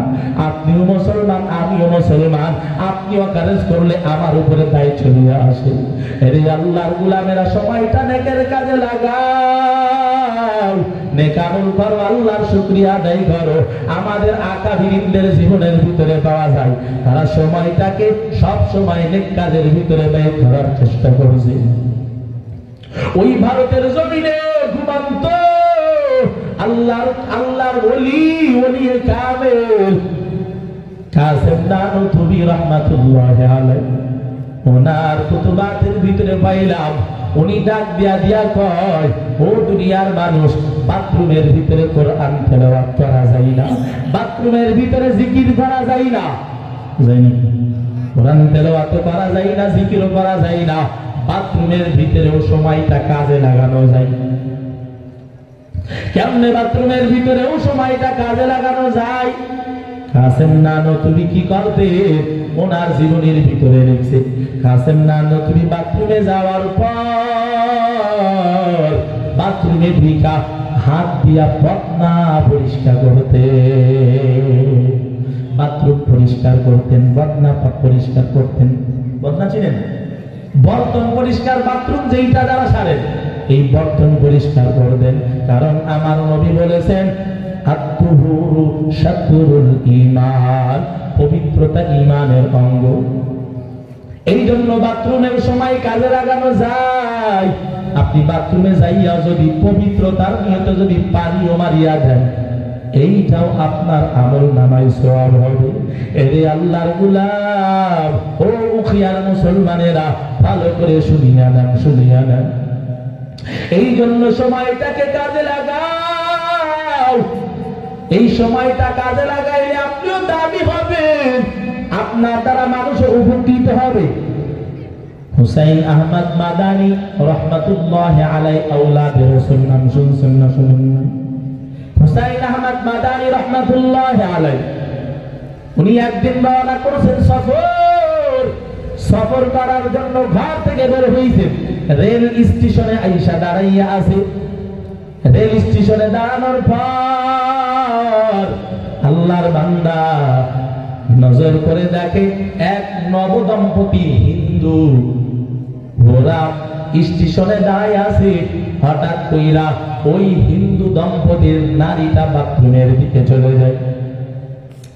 বাথরুমের দিকে যাওয়ার পর বাথরুমে ঢুকছে, সঙ্গে সঙ্গে বের হয়ে আসছে। হুসাইন আহমদ মাদানী দূর থেকে নজর দেয়, নজর দিয়া দেখে কেন সে ঢুকলো আবার বের হয়ে আসলো, কারণটাকে একটু জানা দরকার। কারণ জানার জন্য আল্লাহর বান্দা বের হওয়ার সাথে সাথে উনি বাথরুমের দিকে রওনা। বাথরুমের ভিতরে ঢুকিয়া দেখে বাথরুমটা অপরিচ্ছন্ন, দুর্গন্ধ, ময়লাই ভরা। হুসাইন আহমদ মাদানী ভিতরে ঢুকে গেছে। বাথরুমের দরওয়াজার সামনে দাঁড়াইয়া দাঁড়াইয়া দুই দম্পতি সমালোচনার ঝড় তুলছে। একজন ডাক দিয়া কয়, দেখছো হুজুরদের রুজির কত দুর্ভিক্ষ চলছে। হুজুরদের কোনো সিদ্ধান্ত নাই, হুজুরদের রুচি নাই। যেই বাথরুমে আমি বসতে পারি নাই, অথচ হুজুর ঢুকছে তো ঢুকছে, আর বের হয় না। দীর্ঘ সময় সমালোচনা করার পর হুসাইন আহমদ মাদানী রাহমাতুল্লাহি আলাইহি যখন বাথরুম থেকে বের হয়ে আসে, সব কথা কানে শুনছে, কোনো জবাব দেয় না। আল্লাহর বান্দা ওই দম্পতির কাছে আইসা ডাক দিয়ে কয়, ও বোন, আপনি বাথরুমে ঢুকছিলেন, বের হয়ে আসলেন, কি কারণ একটু জানতে চাই। হাসাহাসি করার বলে, দেখছো রুচি কতটা নিচে নেমে গেছে, আমি দাঁড়াইতে পারি না, আর ঢুকছে, বের হইতে চাই না, আবার বলে কি আপনি কি দেখেন না বাথরুমের অবস্থা কতটা খারাপ। ঘরের বাথরুমের এক অবস্থা, কিন্তু সরকারি বাথরুম যদি হয় আরো দেখাই এর অবস্থা। সরকারি মালের কোনো দাম থাকে না। এরে আল্লাহর গোলাম, এক পর্যায়ে এমন অবস্থা হওয়ার পর হুসাইন আহমদ মাদানী ডাক দিয়া কয়, ও বোন, আপনি এখন একটু যাইয়া দেখেন বাথরুমটা কি এখন আপনার জন্য উপযোগী হয়েছে কিনা, একটু তাকাইয়া দেখেন। আল্লাহর বান্দী এমন কথা শোনার পর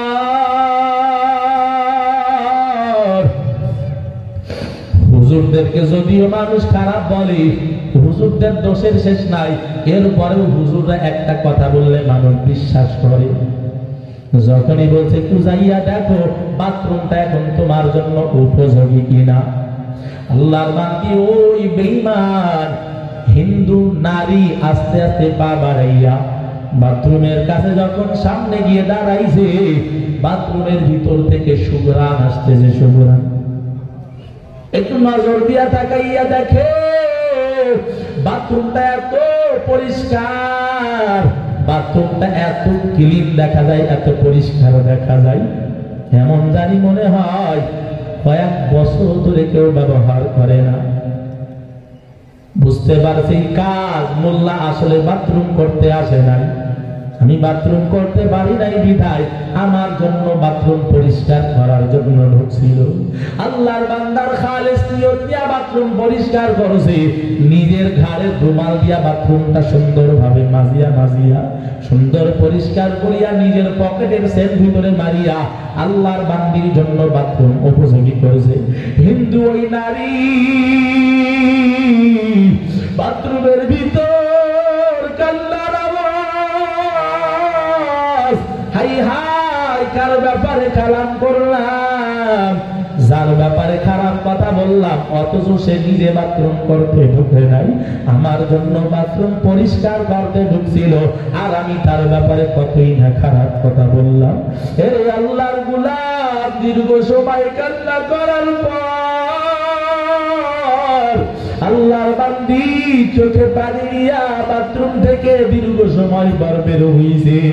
স্বামী ডাক দিয়ে কয়, বিবি আমার, তোমার চোখের ভিতরে কেন পানি? স্ত্রী ডাক দিয়ে কয়, স্বামী আমার, সেই মানুষটার ব্যাপারে এত খারাপ কথা আমরা বাইরে দাঁড়াইয়া বলছি, ওই মানুষটা কত দামি জানো? যেই বাথরুমে আমি ঢুকতে পারি নাই, যেই বাথরুমে আমি 1 সেকেন্ড দাঁড়াইতে পারি নাই, অথচ আল্লাহর বান্দা আমার জন্য এত কষ্ট করেছে, আমার জন্য বাথরুমটাকে পরিষ্কার করিয়া আতর লাগায়া বাথরুমটাকে পরিষ্কার করিয়া আমারে বাথরুমে পাঠাইছে। ও স্বামী আমার, এই মানুষটা খারাপ মানুষ হইতে পারে না, এই মানুষটার মতো ভালো মানুষ আর দুনিয়ার ভিতরে নাই। ও স্বামী আমার, আমার মনে চাই এই মানুষটা যেই ধর্মের মানুষ, এই ধর্মটাকে শিক্ষা দিয়েছে, এই ধর্মটা বড় ভালো ধর্ম, সুন্দর ধর্ম, আখলাকের ধর্ম হলো ইসলাম। ও রোহিঙ্গা ভাইয়েরা, আখলাক দাও, আখলাক দিয়া নবীর আদর্শ বাস্তবায়ন করো, আখলাকের পরিচয় দাও। নবীর আদর্শ কেমন ছিল? তুমি আমি যদি নবীর উম্মত দাবি করি, নবীর সাথে যদি আখলাক না মিলে কিসের উম্মত? রে আল্লাহর গোলাম, নবীর উম্মত হইতে হলে নবীর আখলাক আনতে হবে। আখলাক কেমন? হুসাইন আহমদ মাদানী যখন বাথরুম পরিষ্কার করিয়া দিছে, এরা বাইরে বাজে বাজে কথা বলছে, এরপরেও কিছু বলে নাই। শেষ পর্যায়ে অবস্থা এমন হইছে, হিন্দু নারী কয় আমি ওই মানুষটার কাছে একটু যাইতে চাই, মাপ চাইতে চাই।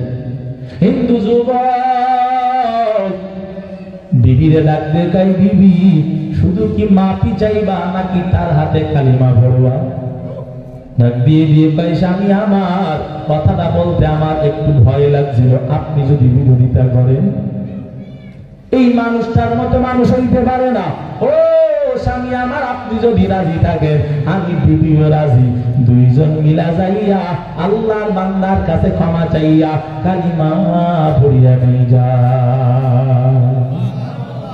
এরে আল্লাহর গোলাম, আস্তে আস্তে হিন্দু দম্পতি দুইজন আস্তে আস্তে যাইয়া আল্লাহর বান্দার ডাক দিয়ে কই, হুজুর ভুল হইয়া গেছে, বুঝতে পারি নাই, হুজুর আপনার ব্যাপারে কত বাজে কথা বলেছি, ও হুজুর মাফ করিয়া দেন, হুজুর আমাদেরকে ক্ষমা করিয়া দেন, ক্ষমা করিয়া দেন। এমন কথা বলে। একবার দেয় হুসাইন আহমদ মাদানী কই, কিচ্ছু মনে করি নাই, কিছুই মনে করি নাই, তোমরা আমার যখনই বলছো আমি তখনই মাফ করিয়া দিয়েছি। আর মুগ্ধ হয়ে গেছে, দুইজন হাত বাড়াইয়া দিছে, হুজুর আর বেঈমান থাকতে চাই না, বেঈমান থাকতে চাই না, কালিমা পড়তে চাই, হুজুর কালিমা পড়াইয়া দেন, কালিমা পড়তে চাই।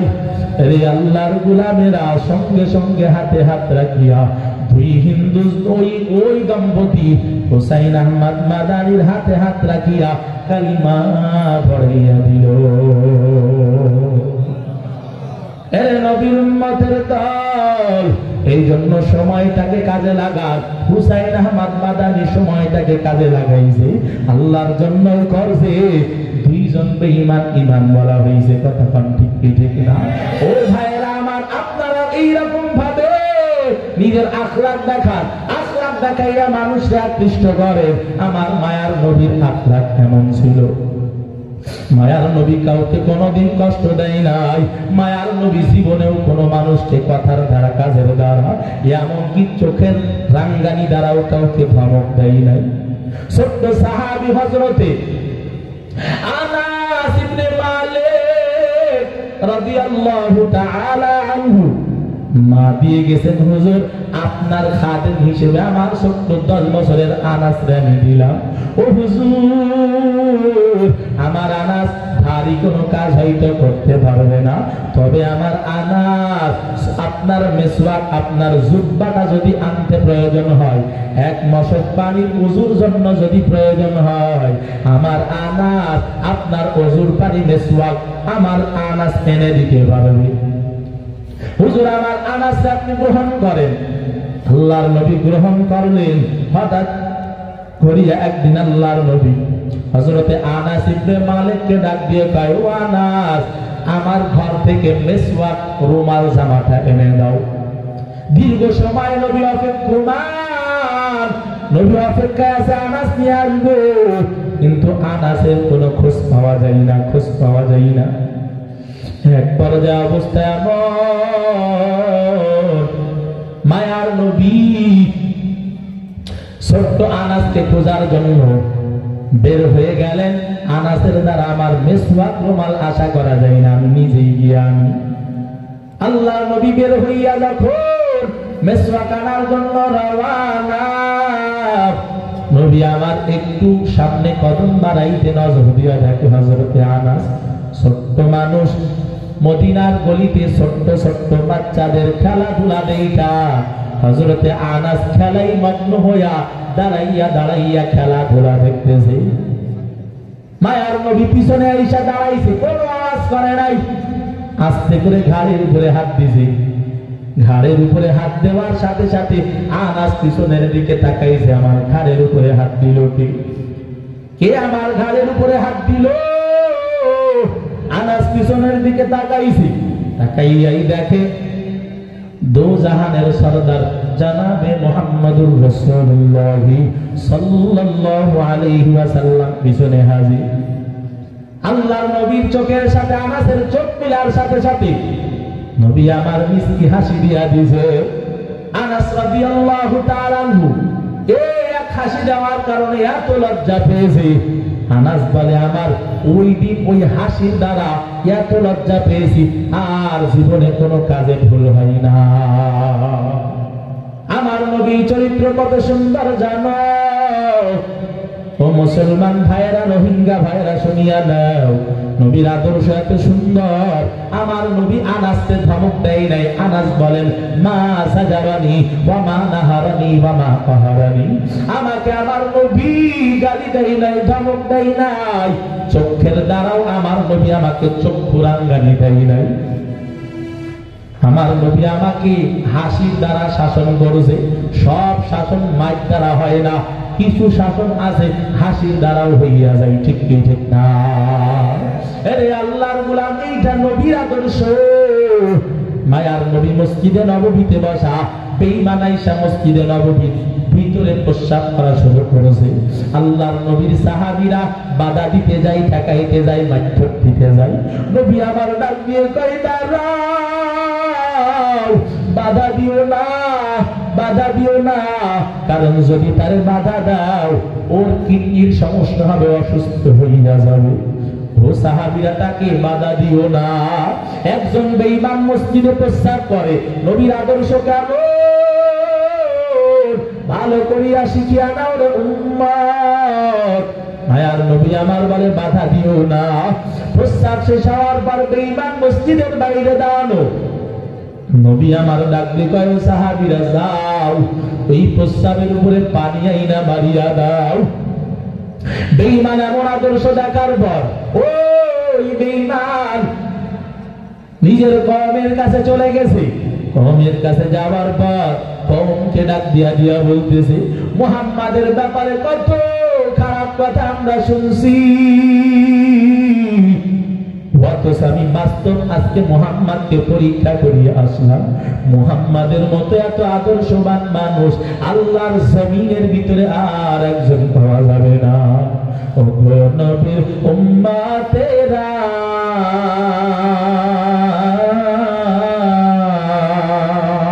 হইয়া আজি দিশাহারা, কোরআন হাদিস ছেড়ে চলো যখন যাহা চাই মনে, নবী বিনে কে তরাবে ফুলসিরাত মিজানে, নবী বিনে কে তরাবে ফুলসিরাত মিজানে।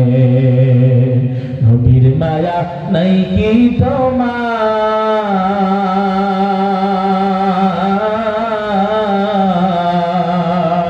ওরে কেমনে দুঃখ দাও যে আবার, নবীর মায়া নাই কি তোমার,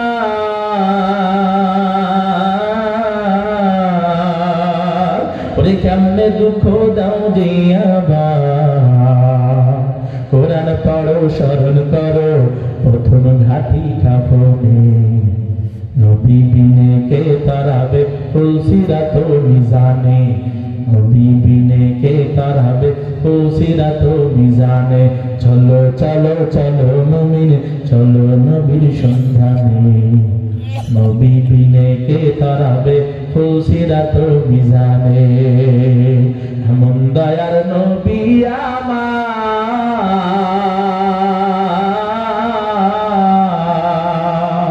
মাতা পিতা নাই যে তাহার, এরপরেও কত মারা মারলো কাফের দুশ্মনী। নবী বিনে কে তারাবে সিরাত মিজানে, নবী বিনে কে তারাবে সিরাত মিজানে। এরে আল্লাহর গোলাম ও নবীর উম্মত, আমার মায়ার নবীর আদর্শ কত সুন্দর। বেঈমান ডাক দিয়া দিয়া কয়, আমি মুহাম্মদকে পরীক্ষার জন্য মসজিদে নববীতে প্রস্তাব করলাম, ও আমার কওম, কিন্তু মুহাম্মদ তার সাথীরা আমাকে ধমক দিতে যায়, তার সাথীরা আমাকে থামাইতে চায়। মুহাম্মদ বলে, না, তাকে থামাইও না, যদি তারে থামাও সে কষ্ট পাবে, তার ক্ষতি হইয়া যাবে, কিডনির সমস্যা হবে, বাধা দিও না। ও আল্লাহর নবী উম্মতেরা, ওই নবীর উম্মত হইয়া কেমনে নিজেরা নিজেরা দ্বন্দ্ব করো?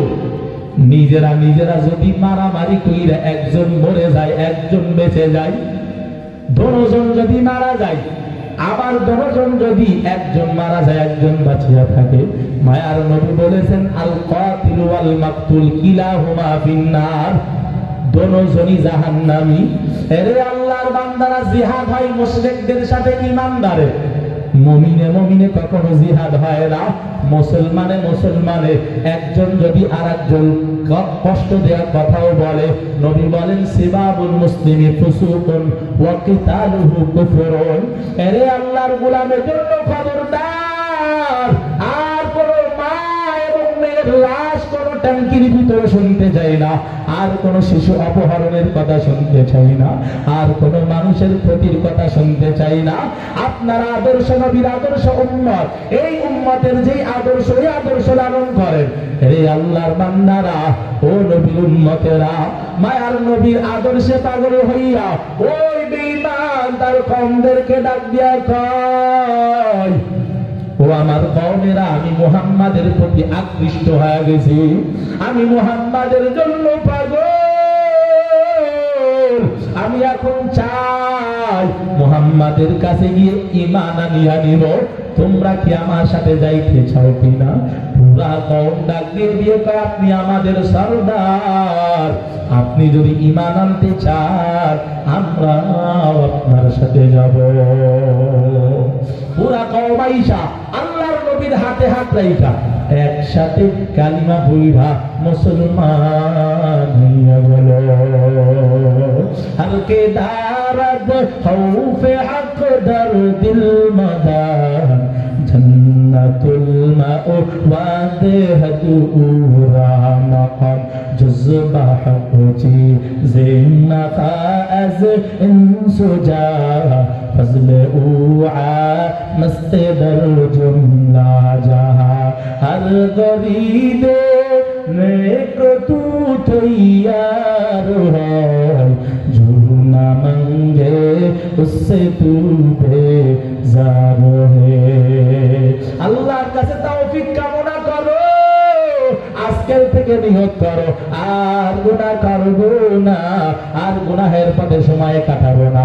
আমার হায়াত একটা দামি সম্পদ, হায়াতটাকে কাজে লাগাইয়া, আমি আমার হায়াতটাকে কাজে লাগাইয়া নেকির কাছে ব্যবহার করব।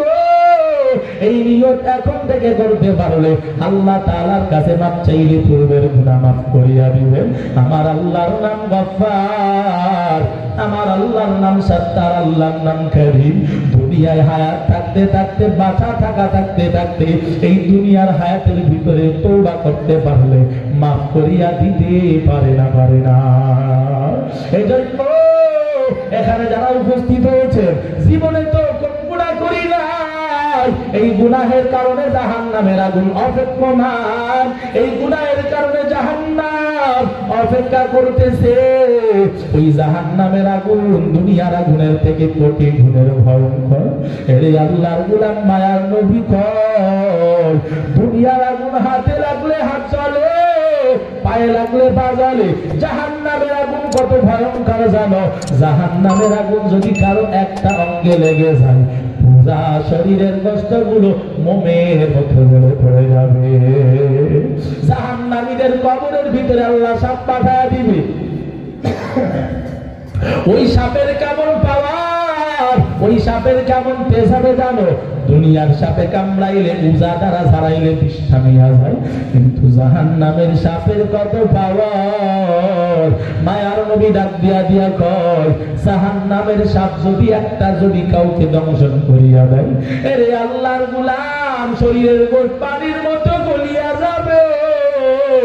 এরে আল্লাহর বান্দারা শুধু তা না বলে, জমিনের ভিতরে যদি জাহান্নামের একটা সাপ মুখটা বাহির করিয়া একটা নিঃশ্বাস ছাড়তো, পুরা জমিন জ্বলিয়া তামা হইয়া যাইত। হাসরের জমিনও তামা হবে। আল্লাহর বান্দারা, ওই দুনিয়ার ভিতরে একটা সাপ একটা নিঃশ্বাস ছাড়লে জমিন তামা হইত। কেন জমিন তামা হইত? ইয়া তো বিষের জায়গা তো তেজ। এরে আল্লাহর বান্দা, এমন বিষধর সাপ একটা না দুইটা না, জাহান্নামীদের কবরের ভিতরে 70 থেকে 99টা ঢুকাইয়া দিবে। ওই কিয়ামতের ময়দান কত ভয়ঙ্কর হবে জানো? এরে আল্লাহর বান্দারা কামল নিয়া যদি যাইতে না পারো, ওই কবরের অবস্থা কেমন হবে? হাসরের ময়দানে বেঈমান নাফরমানের অবস্থা কেমন হবে? আজকে এই সূর্যের তাপ এমনি সহ্য করতে পারি না। এই সূর্যের তাপ, অথচ সূর্য আমার আপনার থেকে 9,30,00,000 মাইল দূর। এত দূর থেকে তাপ দেয়। আমার আল্লাহ ঠান্ডা করার জন্য চেষ্টা করে, এরপরেও চোখের খরায় মানুষের গা জ্বলিয়া যায়, মাথা জ্বলিয়া যায়। কিয়ামতের ময়দানে এই সূর্যটাকে আমার আল্লাহ এক হাত থেকে 1 বিঘা মাথার উপরে সূর্য দিয়া ছাড়িয়া দিবে। আল্লাহ দিয়া বলবে, রে সূর্য, আজকে তোমার ভিতরে যত তাপ আছে আজকে তুমি ছাড়িয়া দাও। সূর্যকে বেলার পর সূর্য তাপ ছাড়িয়া দিবে। হাসরের ময়দানটা তামা হইয়া যাবে। এরে আল্লাহর গোলাম, স্বর্ণ হবে না, রূপা হবে না, কেন তামা কেন হবে? কারণটা হলো স্বর্ণ এবং রূপার ভিতরে এই ধাতু, এই গুণ নাই যেই গুণটা আছে তামার ভিতর। এরে আল্লাহর গোলাম, স্বর্ণ এবং রূপা এক মাথা গরম হইলে অপর মাথা গরম হয় না, কিন্তু রূপার তামার ভিতরে এমন ধাতু এক মাথা গরম হইলে আর এক মাথা গরম হইয়া যায়। হাসরের ময়দানটা তামা হইয়া যাবে। আর এই তামার ময়দানের ভিতরে নাফরমানকে দাঁড় করাইয়া দিবে। ওই দিক থেকে মাথার উপরে সূর্য তাপ দিবে, মাথাটা ফাটিয়া যাবে। মাথার খেলুগুলো গায়ের ভিতর দিয়ে টপ টপ করে বাহির হইয়া যাবে।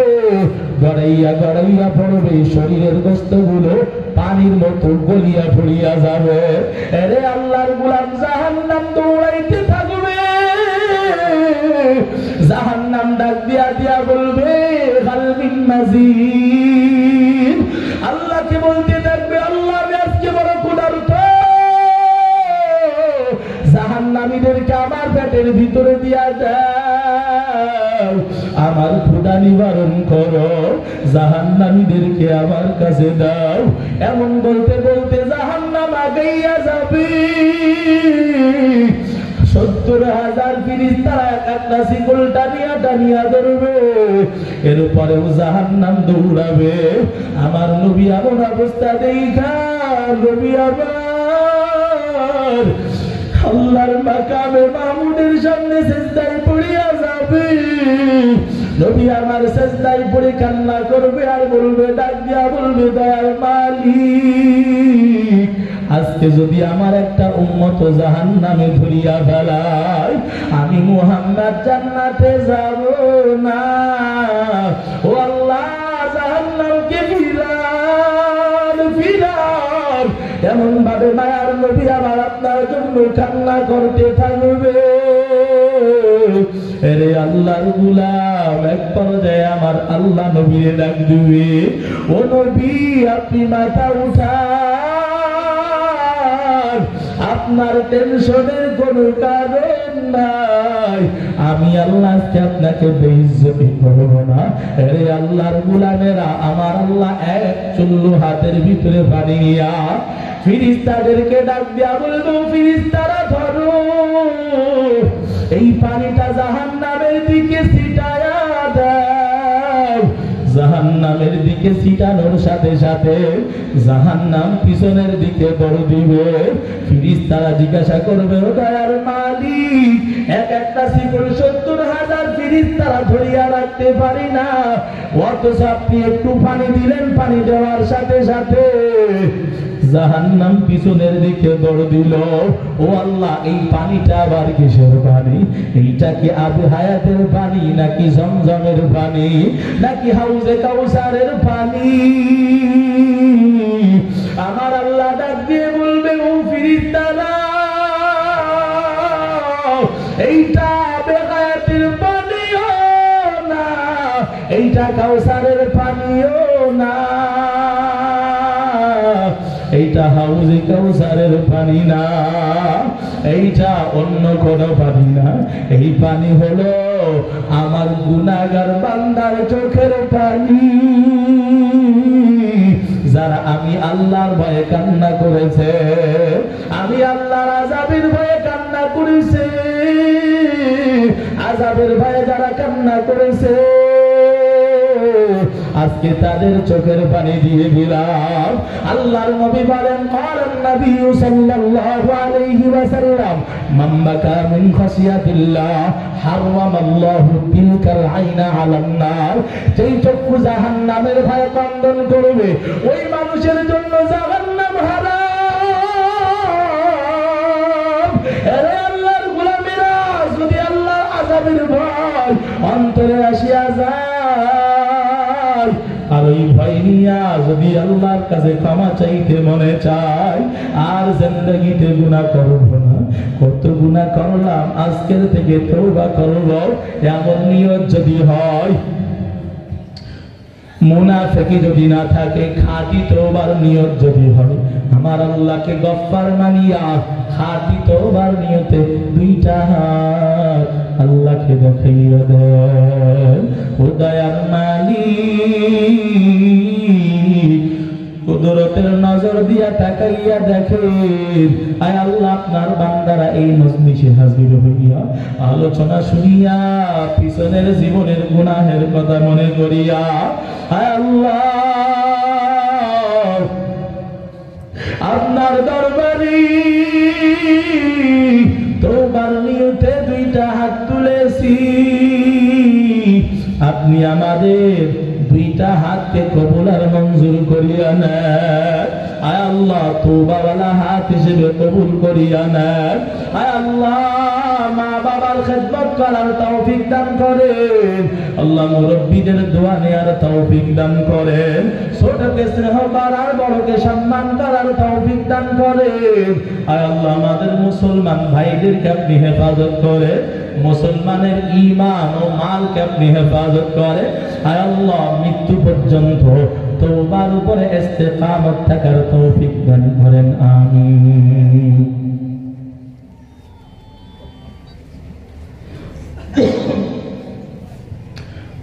কষ্ট পাইলেন? হুজুর আসতেছেন, রোহিঙ্গা ভাইদেরকে নিয়ে কথা বলছে, কষ্ট পাইলেন? রোহিঙ্গা কারা আছেন একটু হাত তুলে দেখান তো। এই সবই তো আপনার, আলহামদুলিল্লাহ। আপনাদের কাছে অনুরোধ এতটুকুই রাখবো, আপনারা মুসলমান, আপনি মুসলমান, আমি মুসলমান, আমরা সবাই কি এক সুতায় গাঁথা। আমাদের আমাদের সম্পর্ক কি? আমরা সবাই কি মুসলিম, আমরা ভাই ভাই। এক অঙ্গ কষ্ট পাইলে আর এক অঙ্গ কষ্ট পাবে।